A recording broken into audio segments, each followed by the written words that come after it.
Olá, o Parlamento Cidadão de hoje estreia nova vinheta e identidade visual. A ideia da marca é mostrar que todas as ações podem caminhar juntas e misturadas. Afinal, somar esforços, compartilhar experiências e exemplos é o que importa. A intenção é sempre levar a você, telespectador, a proposta do programa, que é manter a conexão com as notícias de interesse público, as iniciativas dos três poderes, além de temas e discussões que mexem com as nossas vidas. E nessa edição, você vai conhecer as ações desenvolvidas no âmbito da política de igualdade racial no Maranhão. O Parlamento Cidadão está no ar.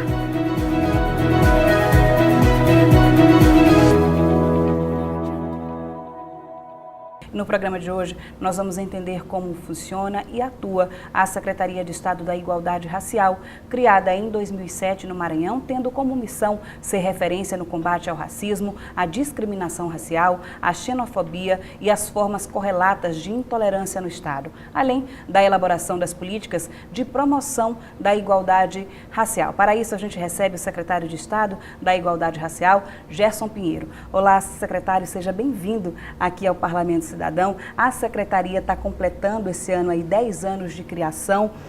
E a criação dessa pasta, secretário, ela é uma reivindicação antiga, um resultado de uma luta antiga do povo negro, enfim, outras comunidades aí afetadas historicamente pelo preconceito e discriminação? Olá, Natália, senhoras e senhores telespectadores. Para nós é sempre uma honra, né, retornarmos aqui à TV Assembleia e no Parlamento Cidadão. Então, para poder explicar para aquele que é o nosso patrão, que é o cidadão, prestar contas do nosso trabalho, dizer o que nós estamos fazendo.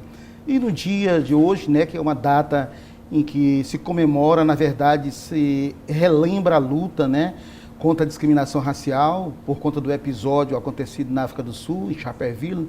Então, é um dia muito importante, em que o povo se mobiliza, né, em todos os municípios do país, especificamente aqui no Maranhão. E nós, na Secretaria de Estado da Igualdade Racial, trabalhamos no sentido de combater essa discriminação racial, combater todos os tipos de discriminação, porque quando nós combatemos a discriminação étnica, nós também estamos combatendo a discriminação de gênero, porque a mulher negra é a que sofre mais, né? Nós também combatemos a discriminação que se dá em relação à juventude, porque é a juventude negra que sofre mais a pressão de um Estado que muitas vezes se comporta, ou quase sempre melhor, se comporta como um Estado opressor, e é isso que nós temos, né? O trabalho da Secretaria justamente junto com as demais Secretarias de Estado, organizar esse processo dentro de 3 programas que nós temos na Secretaria. Nós trabalhamos com um programa de matriz africana, que é um programa voltado para o respeito à religiosidade, em que nós procuramos mapear, conhecer as atividades daqueles que têm religiosidades, né, traga da Mãe África. Então, a partir daí, nós procuramos também relacionar os sacerdotes e os seguidores dessa religião de matriz africana com as demais religiões.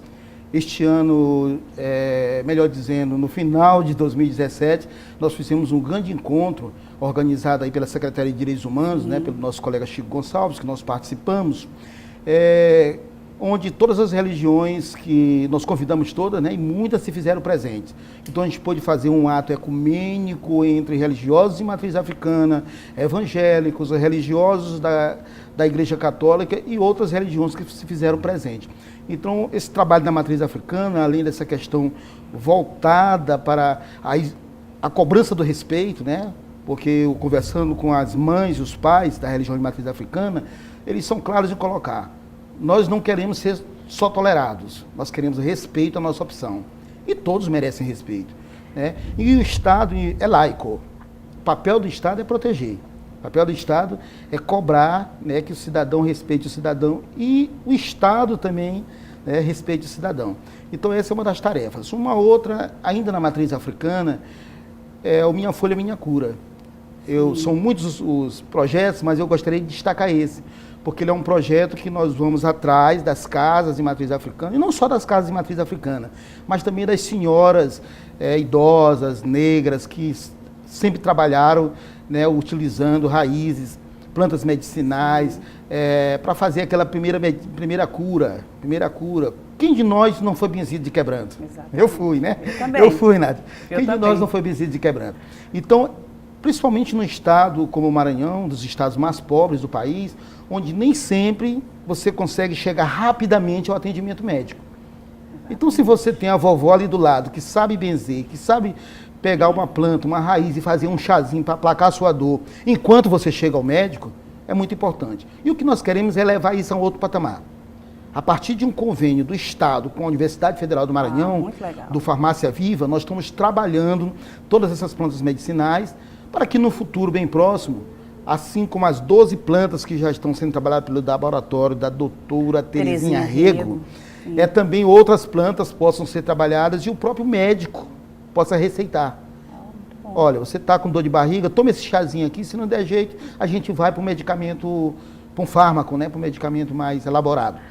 Então, esse é um dos trabalhos na matriz africana. Agora, mas são 3 programas. Isso, esse é só um dos programas. Tem também o programa Maranhão Quilombola e o projeto Negro Cosme. O que é que versa esses programas? Como é que eles são desenvolvidos, secretário? O projeto Negro Cosme, ele está dentro de um programa de ações afirmativas. Sim. Esse programa, ele busca justamente dar visibilidade ao povo negro, porque eu sou um dos que acreditam que o maior problema da população negra no Brasil, do negro no Brasil, é a invisibilização. Então, o senhor acredita, secretário, que além de de desenvolver esse trabalho político junto aos negros, é também preciso desenvolver um trabalho de cunho educativo? Sim, de cunho educativo, que também a educação está dentro desse programa, né, de ações afirmativas. Uma parte dele trabalha com a educação, o outro com a saúde. Né? Dentro desse projeto Negro Cosme, é isso? O projeto Negro Cosme, ele está um pouco relacionando a educação com cultura. Ele tem uma certa transversalidade e história também. Porque é o seguinte, é reconhecer nossos ícones históricos, não só Cosme. A gente começou com Cosme, mas depois de Cosme já estamos trabalhando também com Maria Firmina dos Reis. Maria Firmina dos Reis, primeira escritora, primeira mulher a escrever um romance no Brasil. E essa primeira mulher é maranhense, negra, né? E foi professora régia. Ela foi uma das primeiras professoras régias do Maranhão, naquele período em que existiam professoras do reino, né, nas províncias.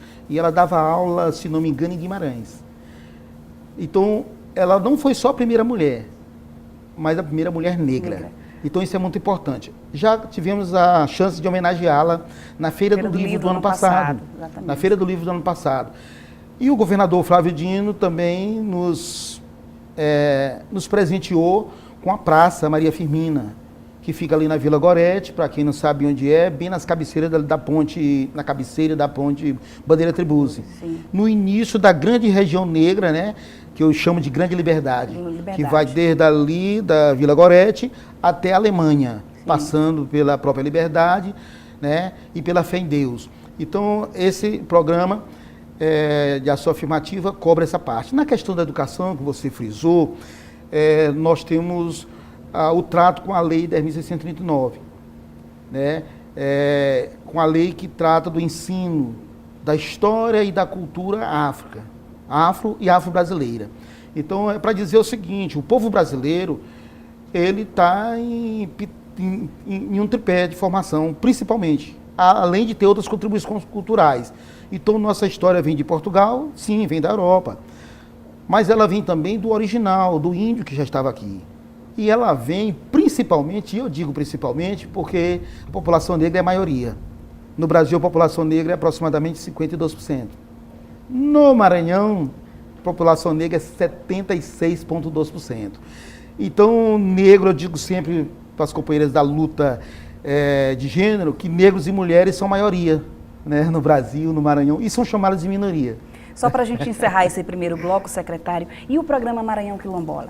Pois é, o programa Maranhão Quilombola, ele é o programa que eu chamo assim de estruturante da questão.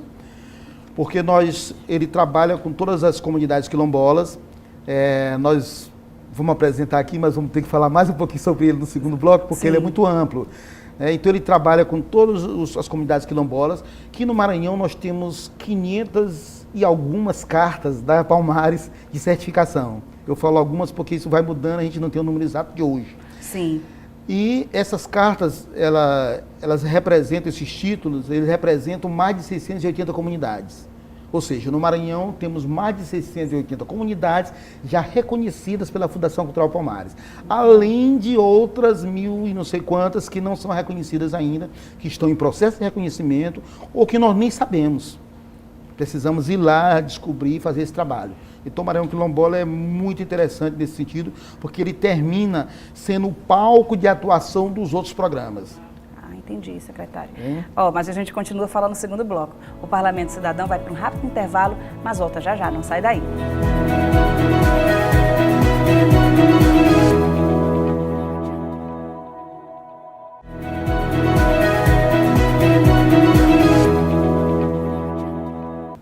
Olá, estamos de volta e o Parlamento Cidadão está discutindo e conhecendo as ações da Secretaria de Estado da Igualdade Racial, assim como o seu planejamento para 2018. Quem está aqui com a gente é o secretário de Estado da Igualdade Racial, Gerson Pinheiro. Secretário, no primeiro bloco a gente já conversou assim bastante, já deu umas pinceladas na atuação da Secretaria. Eu só queria que o senhor reforçasse aqui para o nosso telespectador quais são as competências da Secretaria de Igualdade Racial. A Secretaria de Igualdade Racial ela está voltada justamente para o trabalho em busca da igualdade, com a consciência de que num país em que há esse desequilíbrio é preciso políticas afirmativas. Políticas afirmativas que tragam aqueles que têm menos poder de participação na disputa democrática dos espaços, para que ele possa competir em igualdade de condições. Então, esse trabalho da Secretaria de Igualdade Racial ele está voltado principalmente para a população negra, porque é a maioria, mas está voltado também para a população indígena, ciganos e outras etnias que habitam o estado do Maranhão. Então, esse é o trabalho em busca dessa igualdade. Quase todas as nossas ações, elas são temporalizadas, elas têm um tempo, porque nós acreditamos que em algum momento nós vamos alcançar esse nível que não será mais necessário. Ou seja, nós temos que trabalhar muito para extinguir a própria necessidade da nossa existência. Tá? Agora, enquanto precisar, é importantíssimo que se tenha essa ação. Aqui, né? Muito bom. Secretário, logo no começo do ano, a Secretaria reuniu alguns atores para discutir um planejamento estratégico para 2018. O que é que a gente tem de novidade e de prioridade para esse ano? O ano de 2018, último ano do nosso governo, né, do nosso atual governo, e a gente trabalha justamente para consolidar algumas ações que foram iniciadas. Sim. E deixar o estado do Maranhão preparado para novas ações. Então, no programa Maranhão Quilombola, exemplo, nós trabalhamos primeiro com a questão do direito à propriedade. A primeira questão do direito à propriedade, que ele depende muito da interlocução com o governo federal.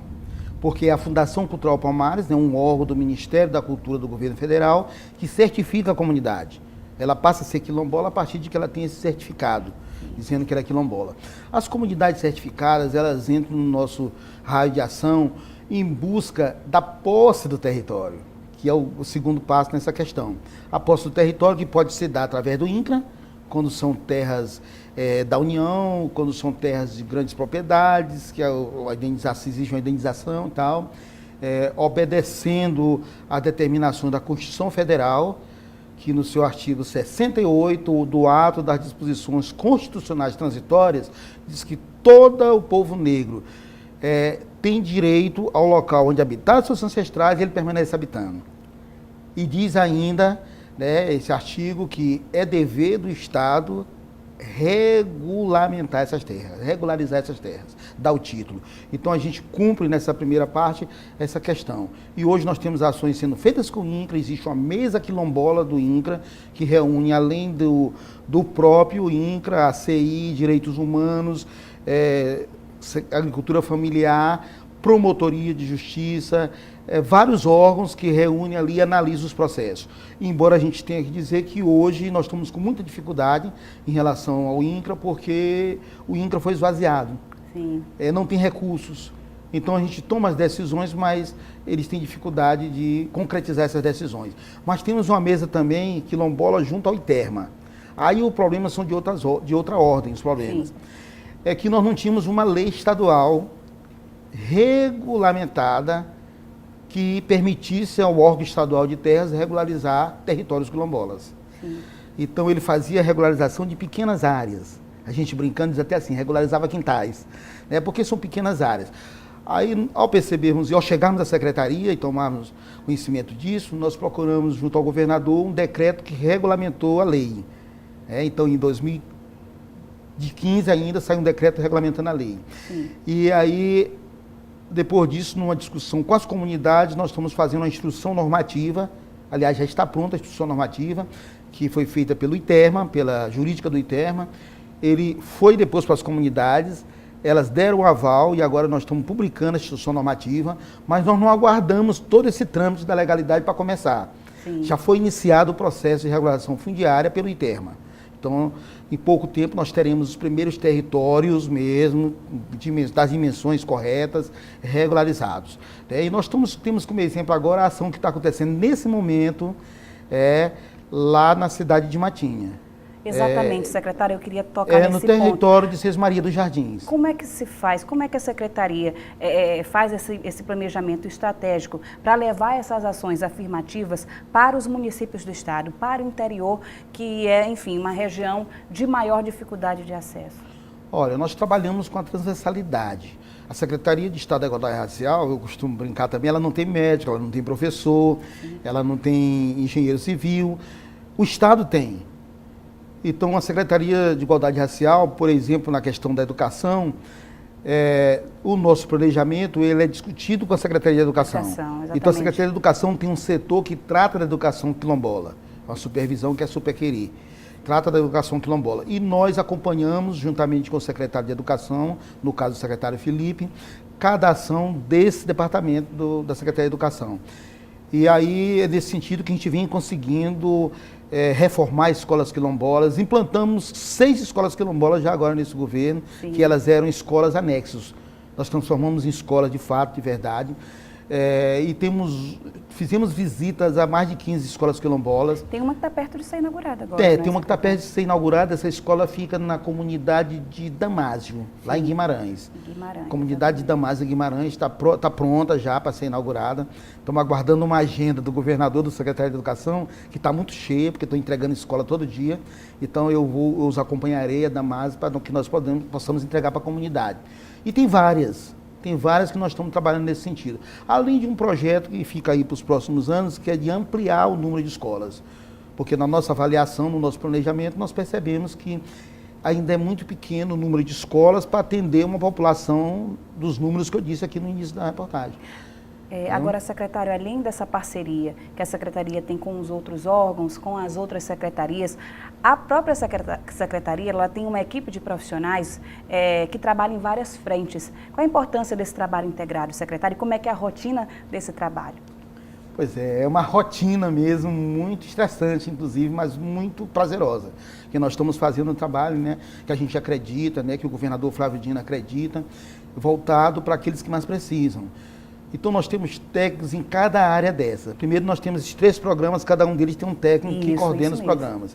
Começar do secretário, que eu sou geógrafo, né? Então, aproveito também já disso para trabalhar. A nossa secretária adjunta é uma pedagoga, é a professora Socorro Guterres. Então, a partir daí, nós vamos desenvolvendo com nossos técnicos nas diversas áreas. Nós entendemos um pouquinho daquilo que nós buscamos na outra secretaria, para que a gente possa, né, ter essa relação e construir. No programa Maranhão Quilombola, por exemplo, nós temos uma estratégia de aplicação do programa, que eu diria que nós estamos construindo agora um laboratório central de aplicação do programa. Aliás, 2. São em 2 municípios. Um em Icatu e outro em Serrano do Maranhão, que nós denominamos Rota Quilombola. Ou melhor, Rota de Desenvolvimento Sustentável de Comunidades Rurais Quilombolas. O que é isso? Então, nós primeiro fizemos esse trabalho de conscientização, de debate com as comunidades, ouvimos a comunidade através de audiências públicas. Então, o que a comunidade produzia, o que ela queria continuar produzindo, o nível de educação que estava as crianças e a população como um todo. Então, depois de todo esse trabalho que foi feito, no caso de Serrano, foi feito pela Universidade Estadual do Maranhão, um trabalho científico, que nos disse o que precisava fazer no território, mas nós submetemos esse trabalho da universidade à comunidade. Olha, o professor que passou aqui disse que vocês precisam plantar mandioca desse jeito. É assim mesmo? Vocês querem? Então a comunidade aprovou e aí nós entregamos já no final do ano de 2017 6 sistemas de abastecimento d'água, 7 sistemas de abastecimento d'água, com poço artesiano, reservatório elevado e distribuição de água de casa em casa. Botamos a torneirinha na porta do quilombola. Só falta ele puxar o cano para dentro de casa, né? A torneirinha está na porta dele com água, porque são poços de grande vazão. E estamos agora, já no início do ano, instalando os chamados canteiros produtivos, que são canteiros de 1 hectare, para quem não entende muito bem disso, é do tamanho ali da área do Castelão, Pronto. Onde se joga, né? Então, um canteiro daquele tamanho, onde 10 famílias que quiserem participar do projeto vão trabalhar nesse canteiro. E é importante dizer que a produção deles já está sendo adquirida já pela Conab, das compras governamentais. E o que não for adquirido pela Conab, nós estamos conversando com cada prefeitura para que a produção inicial deles já seja adquirida e depois eles possam buscar também o mercado. Nós vamos também depois estar conversando aí com a iniciativa privada para que possa aproveitar esse trabalho. E esse canteiro, nós estamos querendo já implantar esse mês 2. Um no município de Serrano e outro na Roda de Guaxinduba, que fica no município de Catu. E depois nós iremos implantar mais 9, mais 8. Serão 10 canteiros produtivos ainda implantados, se der certo do jeito que eu quero, esse ano ainda. Por falar isso, incluindo esse pessoal na produção. Por falar esse ano, secretário, quais são os principais desafios dessa pasta, dessa secretaria na prática? Olha, o principal desafio dessa secretaria é combater a invisibilização da população negra. Porque o que eles nos ensinaram foi que nós não somos negros. Olha para mim e diz, não, tu não é negro não, tu é um pouquinho mais claro do que fulano. Negro é fulano de tal que é tizil. Sim. Então, nos ensinaram isso desde a escola. Alguns de nós acreditaram. Então é preciso que a gente faça esse trabalho. Desconstrução disso. Ao mesmo tempo também, as ações, às vezes, como nós fazemos um trabalho transversal com outras secretarias, muitas vezes a gente não consegue dizer que aquele trabalho está sendo feito dentro de uma comunidade quilombola, que aquele trabalho está sendo voltado para a população negra. Então é preciso dizer isso, repetir, para que a gente acredite no que está fazendo. Para que a gente deixe de acreditar em Casa Grande e Senzala, de Gilberto Freire. Paciência. Dizer que o escravocrata e o escravo conviviam numa boa na história do Brasil, então nós temos que desconstruir isso. E foi muito bem construído. Durante todos os 3 séculos e meio de escravidão, durante mais um século que antecedeu a Constituinte de 88, a Constituição Cidadã do Brasil. Então isso foi construído e bem consolidado. Então para mim esse é o maior desafio, porque resolvido você empoderando o cidadão, você dizendo para o cidadão que ele tem direitos e que nós, enquanto Estado, temos obrigação para com ele, acho que não precisa mais fazer nada, porque ele vai atrás. Agora, secretário, só para encerrar aqui a sua participação no programa, o senhor falou sobre os desafios e os avanços ao longo desses anos, secretário? Olha, dá para enxergar. Já dá para enxergar os avanços. Eu acho que o maior avanço foi a quantidade de audiências públicas que nós fizemos. Um grande avanço foi ter conquistado a política de saúde integral da população negra, que o Brasil tem há algum tempo e o Maranhão tem agora. Foi conquistar o programa Maranhão Quilombola, que o Brasil tem há algum tempo e o Maranhão tem agora. Sim. Foi dizer para o Brasil que no Maranhão também tem heróis negros, que há muito o Brasil comemora Zumbi dos Palmares. O Maranhão agora, além de comemorar Zumbi dos Palmares, que agora é feriado, dia 20 de novembro no Maranhão, por decreto do governador, por decreto não, por lei dessa Assembleia. Por lei dessa Assembleia, agora é feriado. Nós também vamos comemorar no dia 17 de setembro, Negro Cosmo. E nós vamos comemorar Maria Firmina. Então, é uma outra grande conquista. E a regularização da lei de terra. É uma grande conquista para a população negra. Os editais, nós acabamos de lançar 2 editais, que estão em processo já. Um edital, o edital para fomento da agricultura nos quilombos. Sim, agricultura só não, da agricultura, da cultura, de outras ações nos quilombos. E um fomento, e um edital também para fomento de atividades criativas da população negra nas zonas urbanas. Então são 2 editais, um deles de 1 milhão e outro de 500 mil reais. Então, que estão agora em pleno andamento. Então, essas são conquistas, muitas outras conquistas nós temos. A questão de agora começar a campanha, Todos os professores do estado do Maranhão, do ensino médio, vão passar por capacitação em relação à lei. A lei sobre o ensino da África.